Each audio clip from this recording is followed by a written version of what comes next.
Hi guys! Hello. Stacy and Rochelle. We are here to kind of help walk you through what you do being a coach, even though really it's not even necessarily a coach thing. It's just a real person thing when you are on a health and fitness journey or even just on an everyday journey to better yourself. So today, Which is why we decided to start off with the most important one, which is just doing all the things, because when it really comes down to it, that's the most important part of being a coach, is just showing up for yourself every day with your dog on the bed. it's my care. We got a babysitter for the kids because we knew this wouldn't happen without. We're cheersing. But guys, for real though, most of you have all been in one of our groups already, and if you haven't, you will be very soon. And you will know that we are very big on checking in daily with several things that we ask you to do. And I mean, there's rhyme and reason to all of the things. They're not just like, oh, just do this just because. Like, there's reasons behind all of it. And I can be the first to tell you that some of them I'm like, whatever, it doesn't matter, you don't need it, but most times you do. So we're going to break down what all the things are, and we'll go from there. So you want to start with one? So doing all the things is really lumped into, when we talk about self-care, that's what we mean by doing all the things. Self-care doesn't just mean like going out and pampering yourself and getting your nails done or doing a massage or things like that. I mean, yeah, it's fine that you do those things, but obviously that's not something that we're going to be able to do for ourselves every single day. But the things that we do know that you can do every day, the most important one, and shocker, we're not going to say workout. No, the most important thing that you can do for yourself every single day is to either start and both with personal development. Yes. I think Stacy and I, you've been in groups with us, so you know we preach this until we are probably blue in the face, because for us, I think we both kind of did the same thing. It was one of those things where we're like, we don't need it. We don't need it. Who needs personal development? It's not something you need to make time for. Yeah. And then when we started making time for it every single day, it completely changed the game for both of us. It changes all aspects of your life. It changes how you are as a person.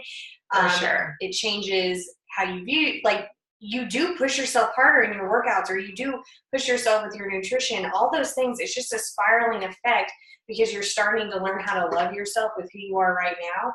And the results are going to happen because of your personal development. I know that sounds bonkers to say, but it's because you're not focusing on those things. And those voices in your head are telling you the wrong things. They're telling you to just stop, or, to go back to doing whatever because it's not working.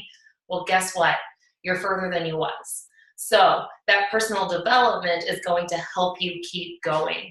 And I think that's where a lot of people always ask, like, where do you get your motivation? How do you keep going?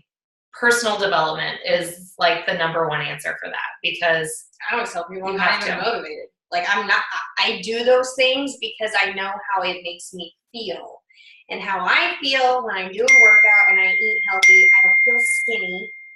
I feel empowered, and strong, because I'm doing those things for myself, and I'm not seeking approval from anybody else. I think that was probably my biggest personal development thing. Yeah. I was a people pleaser 100%, and I needed to be told all the right things by somebody else. And I don't need to anymore, so it's a big deal. And you will. Like, it will be hard. You will find things that you may not want to know about yourself, but it's also going to help you work through those things. That's where the struggles become real life, and sharing those struggles along the way and how you're overcoming them is huge, because that's what people follow you for. They follow for you. They don't follow for what workout you're doing. Some people might, but most times they want to see your journey. They want to see what you're doing. And even when they say no, personal development is going to help, you realize that no will happen, and you got to keep going forward because you are still making a difference in this world. So now, and obviously your workout is important. You do need to be doing that. How can you coach other people if you're not doing those things for yourself? yes. If you are not plugging into some type of workout, and it's got to be a beach body program workout. I mean, yeah. It has to be a program. You can't just be doing random workouts because that's not, I mean, the people that do follow you are going to look at you and be like, well, what's she doing? Yeah, they're not. I mean, you've got to show up consistently yeah. for yourself, but you're showing up for other people too at the same time because yes. they want to see someone who's consistent and inspiring because they do show up every day, even on the hard days when you don't want to. Yes. My biggest advice for the workout is pick a program and do it from start to finish. If you can't commit to a 30, 60, 90-day program, pick 21-day fix, or like even go to clean week. It's 1 week and commit to one thing and then work your way up. Because when you get from that start to that finish, you have every day checked off. That feeling right there, and then sharing that is where, people are going to see that you are making progress, you are making changes.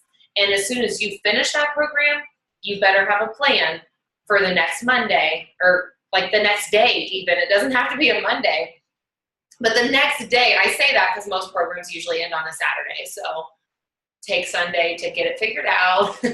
Like I usually plan out my year almost, but it's hard to now because they keep adding so many new fun things and you don't know when.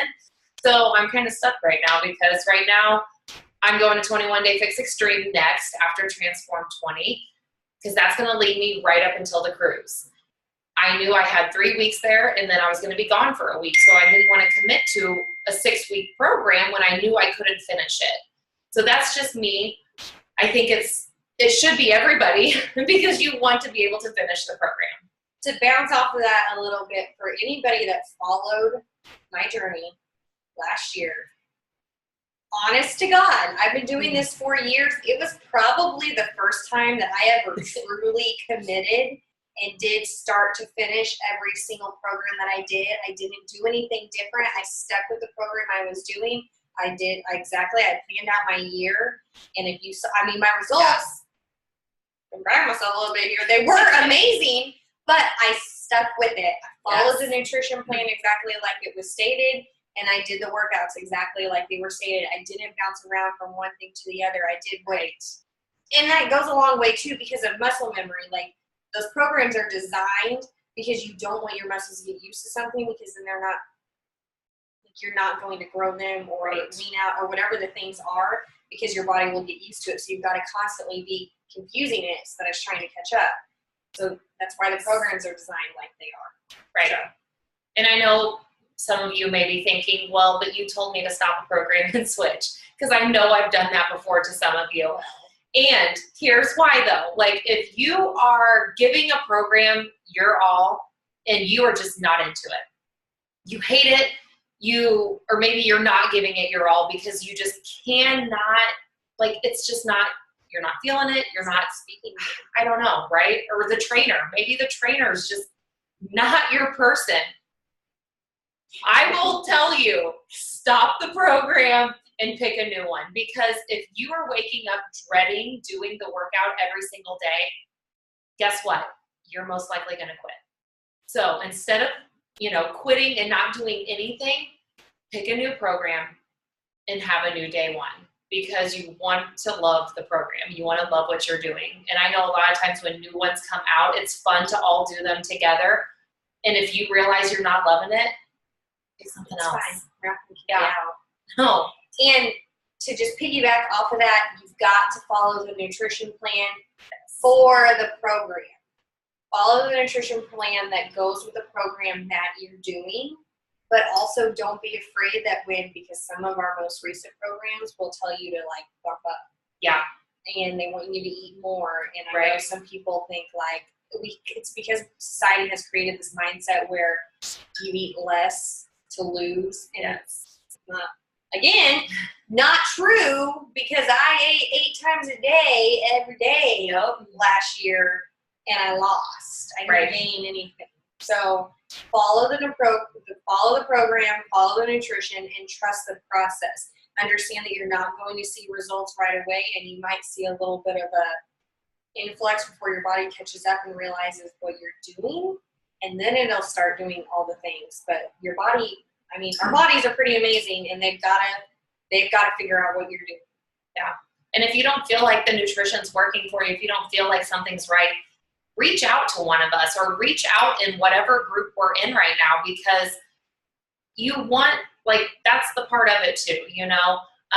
If you're following the containers exactly like they're saying, you know, there's something else to it, you know? And that's why, you know, like she just said, you may need to bump up, you know, maybe you need to do that to break the plateau. Maybe your body needs more to get through that phase. Yes. Eating because you're not giving enough. Yes. Or you're having too many treats and you don't want to admit it. That's a good one too. That could be one too. Guilty sometimes. Not gonna lie. But it's hard. Okay, next, we're gonna kind of keep flowing on the workout nutrition, go into rest days. We kind of made a few notes. Otherwise, we're winging it for you. But rest days, most programs all have them. If they don't have a rest day, most likely there's one day of the week that's like a recovery day, or a stretch day. So you're still doing something, but you're not like all out moving. And I know, like, let's go back to hammer and chisel. I think the rest day was Thursdays. And I was like, perfect, you know, like all, I can set that down. I'm going to break it with my ring. So Thursdays, they don't have alcohol, I promise.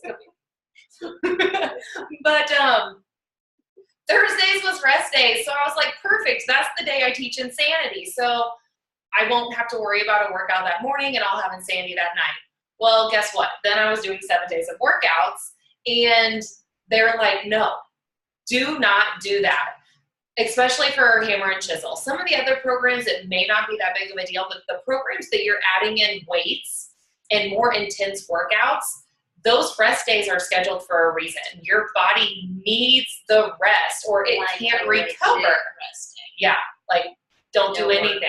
No workout, maybe a little walk or something if you feel like you have to move, or yoga. Stretch, yeah.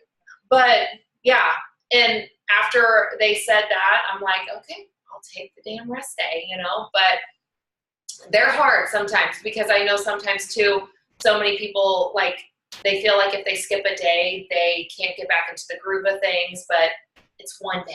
Like, if it has a rest day, give it rest or stretch. And again, your muscles need the rest to recover and build. Yes. Yeah, because they need that time to repair themselves. Basically, to build muscles, you are shredding your muscles apart, and they are rebuilding bigger. So, like, it's a weird concept, but, like, you have to give them time to do that. So along with those rest days, try to make sure that you're getting enough sleep as well, because that sleep is big. really important. That's when your body works. In your sleep. So, all right, and the last big thing is my baby. Yes. My baby. Gratitude, grateful journals. Yay! Mine's at home. I should have brought it to show you, but yeah, there you go. Rachelle's done hers. Every day, you need a gratitude journal. Just a notebook. Neither of us, yeah, mine's a little notebook. Neither of us used to do this either. And when you add this in, you kind of throw all the negativity out, because if you're focusing on things that you're grateful for, then happiness will follow. Like, you don't focus on the negativity, you focus on the positive things. It's in the Bible like 100 million times, by the way. I'm just saying because I teach religion, and I always, when I'm reading this to my kids, I'm like, yes! It's in there over and over and over again. God is saying that, you know, the grateful heart is a happy heart. Yes. In the story. So basically, you're just writing. You can't. I can scoot closer. But basically, you're just writing. Oh no, that's worse. 3 to 5 things that you're grateful for, and I don't just write them down. Like I write them down and then I elaborate on it. Like I have my husband.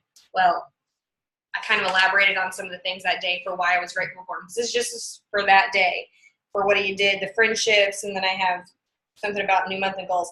And then I have like every single day I have these affirmations. And I write those down at the bottom every single day because these are things that I want to accomplish. These are goals that I have set for myself for the year. And I write them down every single day. They're the same goals, but I'm writing them down every single day because I'm forcing myself to read them every day and evaluate the self-evaluation. Like, what are you doing to get to those goals for that day? Yes. And so sometimes I'll write them down and I'll be like, damn, I could have done more for that one. So then I build on it the next day. And they're wrote in present tense. Like, I will. It is like I am, or, you know, like it's not I want to be. It is I am this. Mm-hmm. Like a few of mine are I am enough and I am worth it. Like those are a few on mine every single day. I'm an exceptional wife, mom. Things that, and I shouldn't have to tell myself that, but you know, it just helps to write those down and to be on there. The teacher in me, if you're in teaching, it's like the I can statements. Yeah. I can do this, or with Common Core and stuff. I can. Not one day. I can. Yes. So yeah, I feel like that's all right. Good luck. Well, self-care. After you're done watching this, we want to know a few things. So here's what your challenge for today is. We want to know, and you can either message us, but we want to know. So send us a message after you watch this video and tell us what personal development book you're reading or are going to start. Or podcast, but have a plan. Like, know what you're going to do every single day. What workout you're doing, what meal plan you're following, which most likely is the program's meal plan, but there's different brackets. So we want to know that, like, you know what plan you're actually in that nutrition plan. And we want to know that you got a gratitude journal and maybe even take a picture of one, like do it today. And we want to see the picture of that today. So 3 to 5 things that you are grateful for, and then your affirmations at the bottom. So PD, workout, gratitude journal. Okay? Bye, guys.